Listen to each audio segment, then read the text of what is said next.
Oops. I'm here. I'm right here.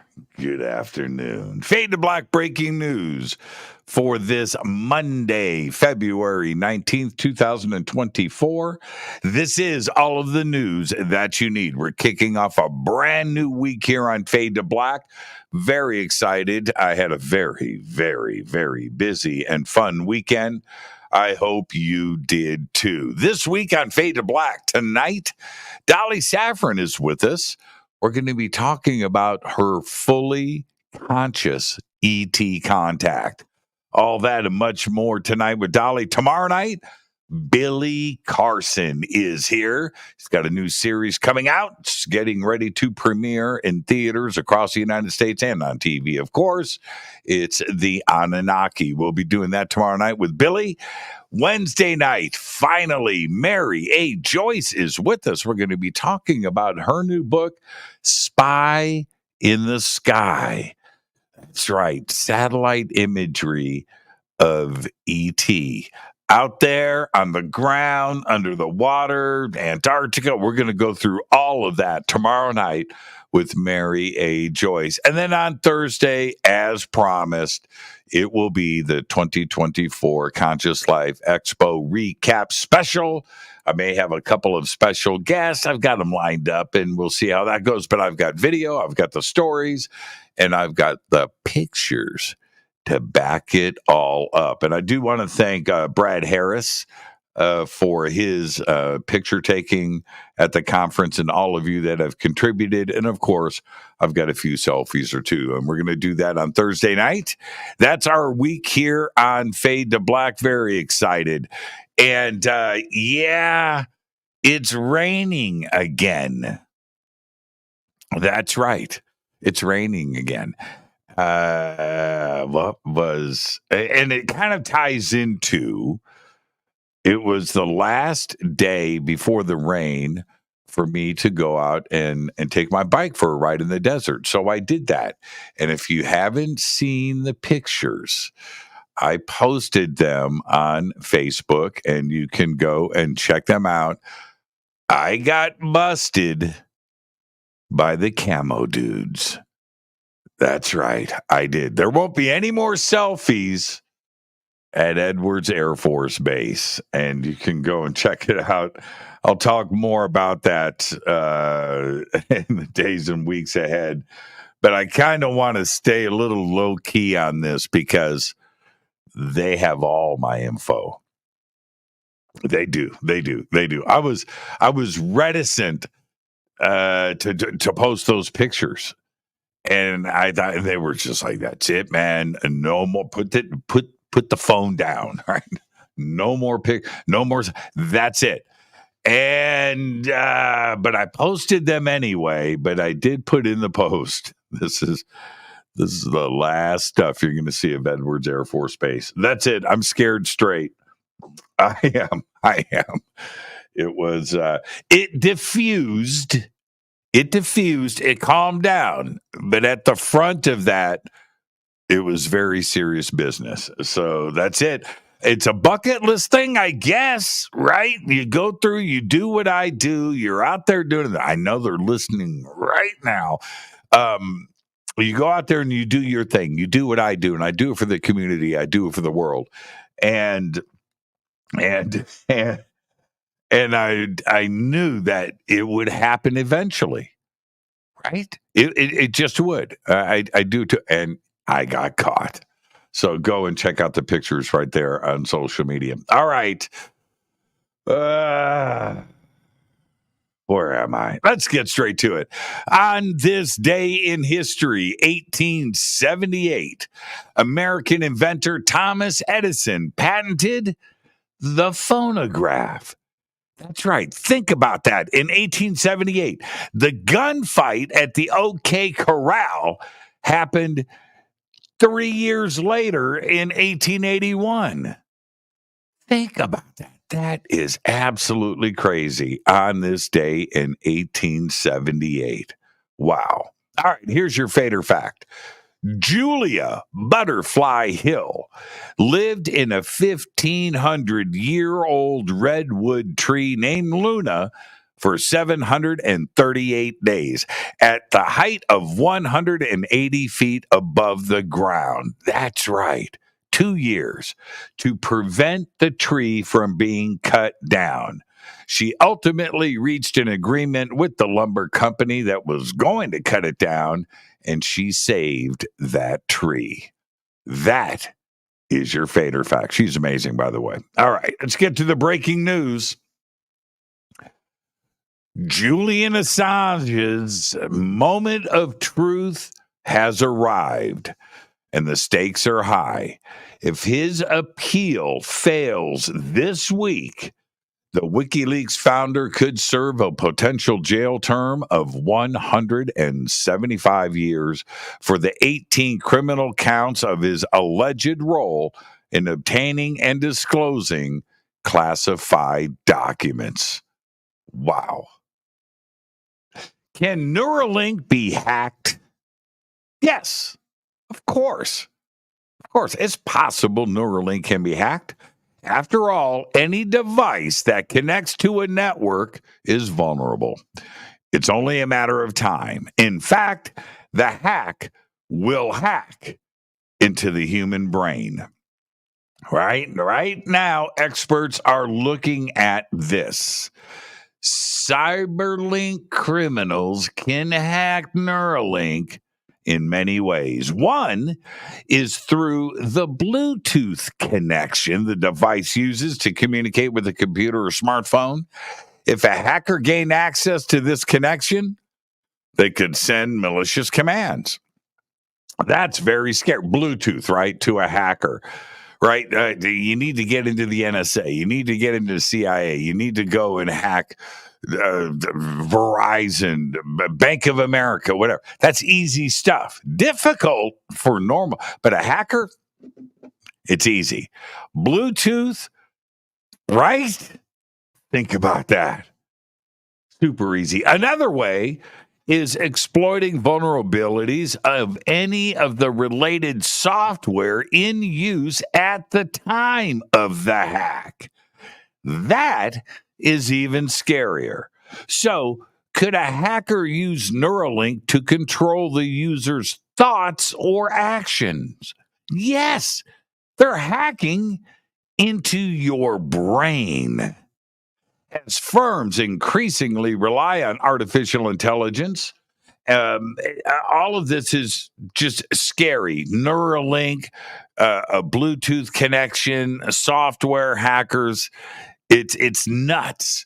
And right now, the world is committed to depending on and relying on artificial intelligence.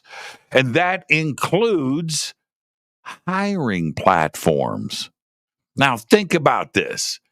And right now, many highly qualified candidates are finding themselves on the cutting room floor. No response to their resume. They apply for a job. They hear nothing back. Why? Well, AI is involved. Body language analysis, vocal assessments, gamified test, CV scanners. These are some of the tools companies use to screen candidates with artificial intelligence recruiting software. Job applicants face these machine prompts, and AI decides whether they are a good match or if they just fall short. Businesses are increasingly relying on them. A late 2023 IBM survey of more than 8,500 global IT professionals showed 42% of the companies were using AI screening to improve recruiting and human resources. Another 40% were considering integrating the technology. Many leaders across the corporate world hoped AI recruiting tech would end biases in the hiring process, but nope. However, in some cases, The opposite is happening. These tools are inaccurately screening some of the most qualified job applicants, and concerns are growing software may be axing the best of them. I'll keep you posted. Great Western Railway's innovative fast charge battery trial has achieved another significant step just days after laying claim to a battery train UK distance record without recharging. The train demonstrated its capability last Wednesday by traveling a UK record of 86 miles on battery power alone without recharging. Today, the Class 230 battery train completed a 70-mile move from Long Marston to Reading to their depot using just 45% of its battery capacity. GWR's team of specialist engineers on board the train claim it could have traveled another 120 miles on a single charge. It's pretty exciting. It's pretty cool. Now, check this out. A quasar, 500 trillion times brighter than our sun, 500 trillion times brighter, has taken the title of the brightest known object in the universe. It appears to be powered by a supermassive black hole that is devouring a sun-sized amount of mass every single day. Christian Wolfe of the Australian National University in Canberra and his colleagues first spotted the new brightest quasar called J05294351 back in 2022 by combing through data from the Gaia Space Telescope and looking for extremely bright objects outside the Milky Way that were misidentified as stars. After following up with further observations from the Very Large Telescope in Chile, they have now found it is the most luminous object in the universe that we know of. It's incredible. Archaeologists in Wyoming have discovered the oldest known bead right in the Western Hemisphere, a nearly 13,000-year-old bone ornament crafted by the prehistoric Clovis people. The tubular, it's pretty cool too. It's tubular. It's about a half-inch long, polished bead, has several grooves in it, and was crafted from the bone of a hare, a rabbit. According to the researchers, the bead's slight red color might be from the surrounding reddish iron oxide-rich soil. The Clovis disappeared around 12,750 years ago, right around the time when the frigid Younger Dryas period began, and some of the region's large animals went extinct. That's incredible. You should see it. Now, check this out. The good news of the day, kind of the freaky good news of the day. It's strange. It's good. It's good and it's bad. Paul McCartney has been reunited with his Hofner bass that was stolen decades ago. Last Wednesday, an official statement was shared on his website to announce that the Hofner, stolen over 50 years ago, was found and returned to his possession. The news came several months after a team of his fans launched the Lost Bass Project in an attempt to track down the Rock and Roll Hall of Famer's 1961 Hofner 500 bass guitar, which has been called one of the most important basses in history and was lost sometime after 1969. Actually, the Hofner was stolen from a van in London in October 1972, and the thief sold it to the owner of the Admiral Blake pub in London.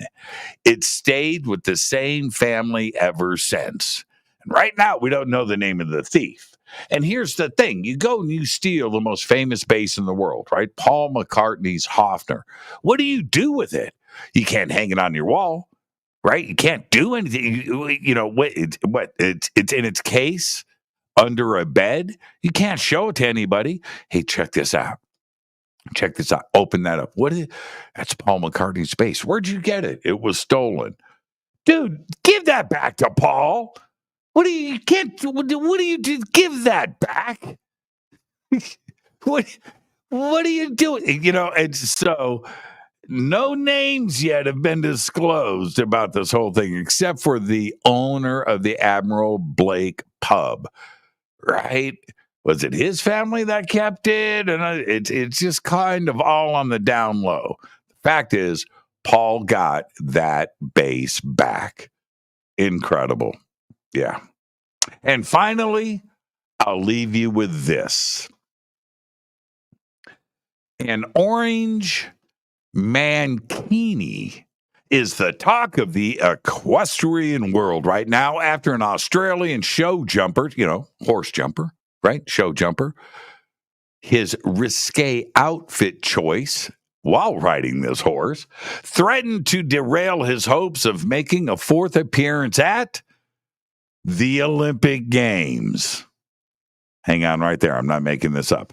Shane Rose was stood down from competitions temporarily for wearing a mankini. That's right. All this at an event in New South Wales earlier this month, throwing his participation at the Paris 2024 Olympics into jeopardy. But following a review,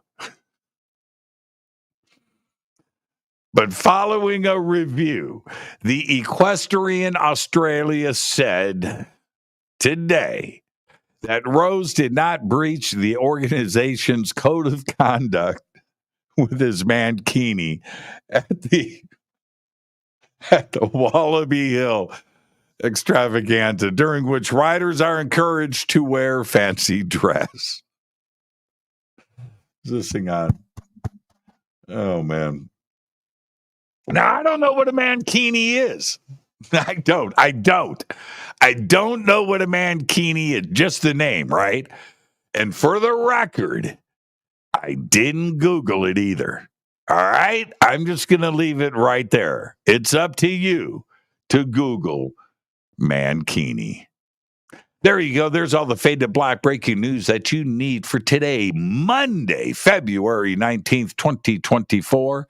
Fade to Black breaking news and that mankini story are brought to you by Renee Newman. And that ain't me. That ain't me. Now, tonight on the show, Dolly Saffron is with us. We're going to be talking about her fully conscious ET contact. All of that and much more tonight with Dolly. I'm your host, Jimmy Church. All I've got right now is go Beckley Tappy.